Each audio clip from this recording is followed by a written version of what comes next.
Okay, so we're going to look today at breaking down an essay question that you might get within your silent cinema exam. And I've just written out the kind of this statement question here, indicated by the speech marks here. So the question from a few years ago is: films without recorded speech can succeed brilliantly in communicating ideas and emotions. And there will be a follow-up section underneath it, which, to what extent does this apply to your chosen film, or to what extent do you agree? How far is this applicable? Words along those phrases here. The key thing with this is for you to form an opinion. I'd say this with any of the questions you've been given or within your exam, but really with a question like this, part of the element of succeeding with this question is to be able to assess and evaluate to what extent this is. Now, in order for us to break down what we've got, let's just have a look at some of these keywords here. So, this is what I would do when I'm planning an essay. Film. So we're talking about Sunrise, obviously. So this is the film we're going to focus on. So, without recorded speech, can succeed brilliantly in communicating ideas and emotions. So, breaking that down, when we've got recorded speech, we're talking about dialogue here, but we've can discuss, and what this question is asking us to talk about is mise en scène, editing choices, cinematography choices, and sound. Notice I'm still talking about sound, even though we're talking about speech. We're still talking about the soundtrack. We're still talking about the way in which sound is. Remember, I've said before in lesson that silent cinema is never silent. It's actually not silent. It's a sort of misconception, really. So we're still talking about sound. So essentially, do we need to have recorded speech and dialogue? Perhaps on this occasion, no, because for the essay question, we're going to be discussing some of these elements here. Can succeed brilliantly. So this is about, is it effective? Is this film, are we able to understand the points that Murnau is trying to make? And is that effective, or are we left really confused and bemused by what's taking place? And I would argue that actually within all of the film, and particularly, let's say, the opening sequence, he does succeed brilliantly. Actually, when you begin to break it down, and look at what he shows us and putting those different moments together, actually he does succeed in doing so. And then it's communicating his ideas and emotions. So the next part, what you would be thinking about is, well, which ideas is he talking about? So for example, I'd be thinking for the opening sequence in particular, one of the main things is the contrast between the city and the country. So those two presented as those two polar opposites, and what's conveyed within it as well. We might have also the concept of going on vacation, and this new sort of idea of leisure activities and the impact that has on people and society, what that tells us about society as well. But we've also got that transcends across the whole of the film, the idea of watching.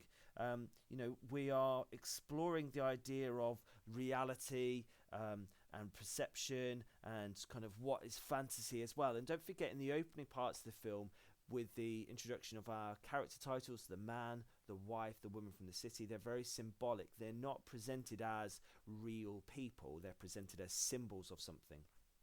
With our emotions, you could kind of link that to this idea here. So, you might have this idea of tension. Some of the emotions we might feel is tense surrounding it.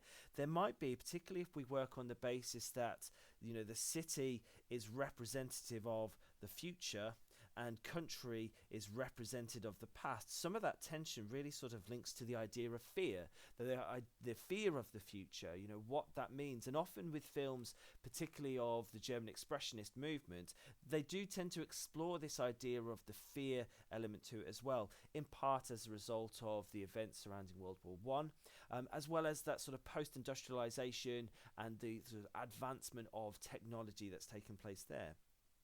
Again, similar to sort of this tension of fear, the vacation and leisure that's taking place, it's obviously that idea of like vibrancy and freedom that you've got. Again, though, that's represented by the city, that disposable income that particularly young people, and particularly of that women, have been given, what that explores as well.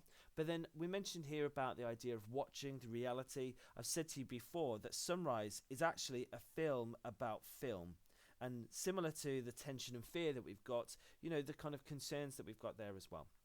So those are some of the ideas of breaking it down, of what that question is. Now, some other things that I would be thinking of, and I'm starting now to think about what's going to be found within my introduction. What sort of things need to occur for me to make sure I've got an effective introduction? Well, the fact that this question is talking about films without recorded speech, when we're talking about the film Sunrise, we know that that film was made in 1927, and we also know that at the same time, or the same year, I should say, of Sunrise, another film was released, The Jazz Singer, which was the first talkie. And that was be quite a transformative approach to cinema. It was met with some levels of skepticism, so we could be starting to bring in this idea of fear, but it does link to the future, the way that cinema is now going to change. There's certainly the idea within silent cinema, that silent cinema was often considered to be the golden age of cinema. Pure art is a phrase that would be useful to think about the way people see silent cinema. Even later directors, Hitchcock, view silent cinema as the perfect form of art. You don't get much better. So there was almost like this idea of like talkies and dialogue being superfluous. It takes something away from it. Whereas modern audiences, we might think that talkies enhance a film. The idea of watching a silent film now, or a silent, TV program, let's say, might be considered to be, well, why bother? If you don't know, if you can't hear speech, then you don't know what's going on. But certainly in this era of 1927, the silent cinema, the idea of talkies was considered to be something of hostility as well, something perhaps to be feared. Now, so what I've got here is the bones now of what my introduction is going to be.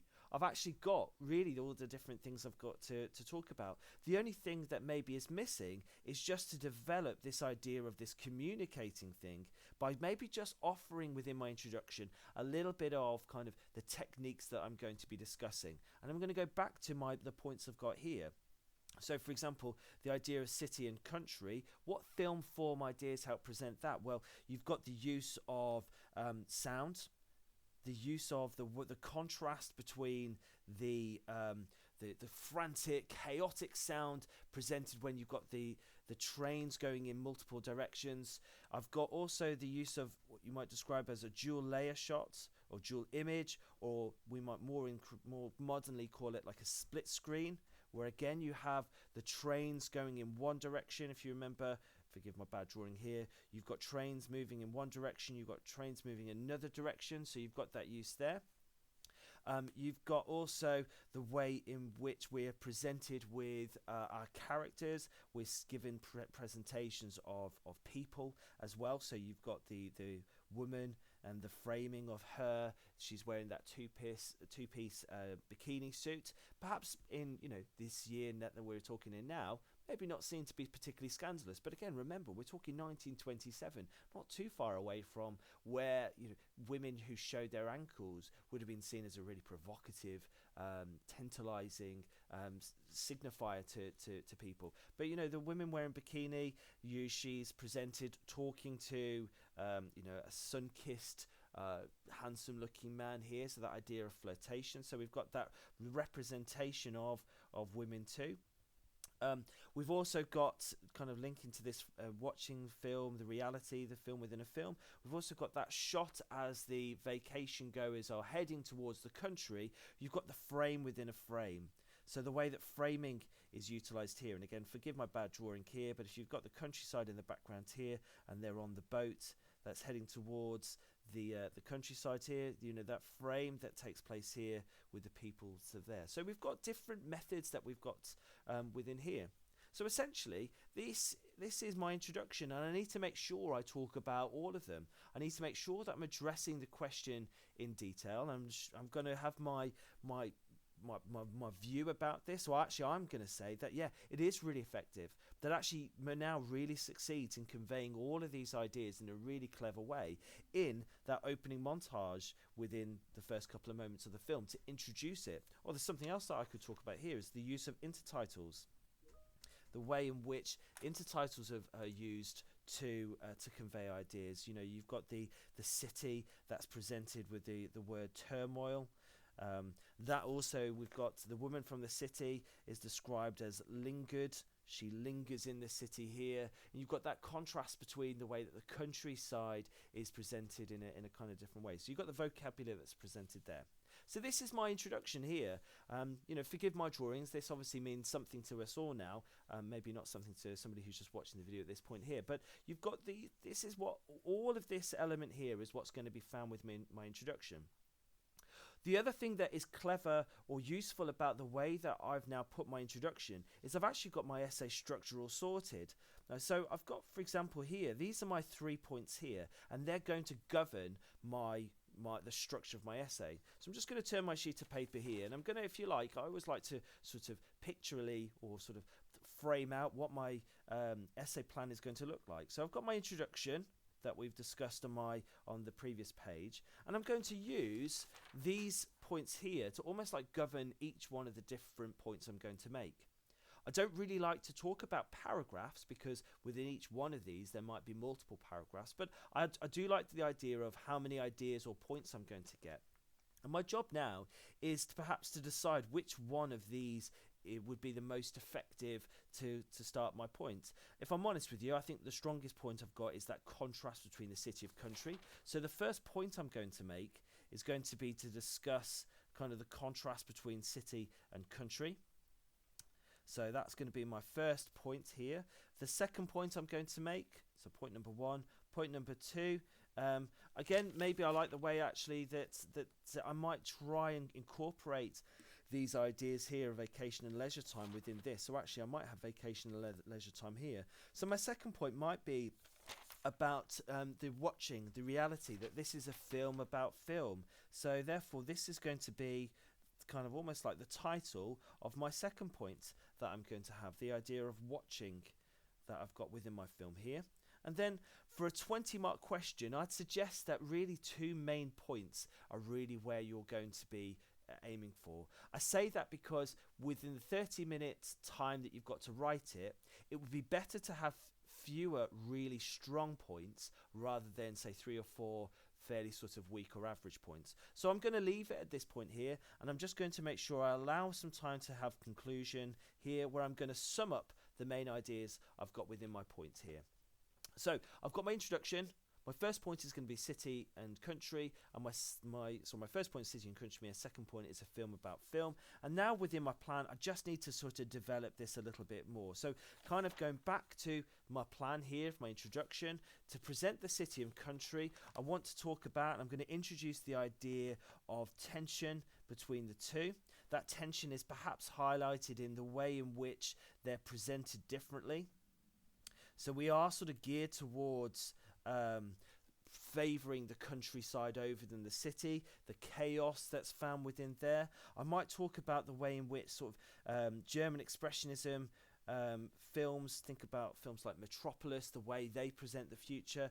They often explore the fear that's found within the future. And although there aren't, strictly speaking, German Expressionistic aesthetic choices, the theme of fear and the fear of the future are certainly found within that opening part here. What else am I going to talk about? I'm going to talk about the way in which we have the new social side. So we've got the way in which you've got those split screens that talk about that show perhaps the massive emerging ship on one side and the female presenting the other, and this idea of transience that takes place, that these people are only there for a very short fleeting time. They're not there investing in these particular areas. They're there, the way that the stereotype of British tourists go to places like Spain, they invade a particular area and then leave it, stripping it of its resources and then leaving it kind of on its own. So I'm kind of sort of, as my plan sort of develops, I'm kind of working my way through the different techniques and moments I'm going to be talking about here as well. Okay, so I could talk about the transience between the boat and the girl, the woman, sorry, and the fact that they are joined together in a split screen or a dual image means that actually they are the sum of each of their parts. It's not, I wouldn't analyze one or the other, I'd analyze them as both. What Murnau is conveying is these are juxtaposed together, so I'd need to be talking about what that message together conveys, I then maybe, once I've developed this, do a similar kind of moment here where I'm talking about the framing choices. I'm talking about the way in which that we, perhaps even of this woman and the man in the boat, we are watching this man watching this woman. So I'm going to be talking about framing choices. I might also try and think about how this is a theme that transcends the whole of the film. So actually try and show my full awareness of the whole of the film. So perhaps there's moments within the church sequence where the man is watching the bride and groom get married, and he is affected by it. So therefore, like the emotion that we feel is we are moved by it. It's effective, and we are affected by it. So notice the E and the A. We are affected by it. By watching something, we are able to be moved, and essentially that's what Manaus is conveying throughout the whole of this film: the power of cinema, the power that we've got. What I would be looking to do as well, once I've explored my city and countryside here, I've transcended into my next point here, my film about film. I'd actually still want to make some reference back to my earlier paragraph, and I'd go one stage further, that actually for me the countryside, this idea of pure innocence, the perfect, idealized, this to me is representative of the traditional silent cinema. And then actually the city is representative of the talkies. This is the new technology. This is the new cinema that's coming in. You know, this which is noisy and it's loud and it's sort of perhaps taking stuff away. So actually, what I'm also looking to do is trying to think about my transition between my first point and my second point, and that might be something that I incorporate as I move from one paragraph or one point to the next.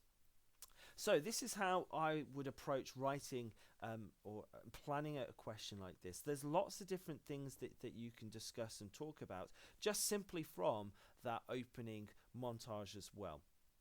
So remember, what you've got to balance within your response is your AO1.